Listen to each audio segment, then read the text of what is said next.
Here I've got VERNEE Thor Plus, and let me show you how to clear browsing data on the following device. So at first let's open the browser that we are using. In my case it's Chrome. And now tap on the More icon, which is 3.1 in upper corner, then select History.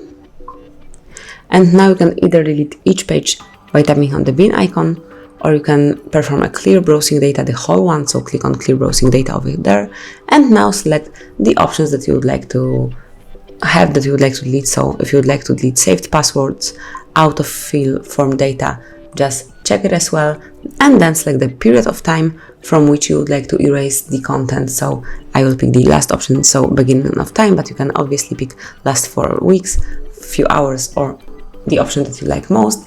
And finally click on clear data to erase all the data stored in your device.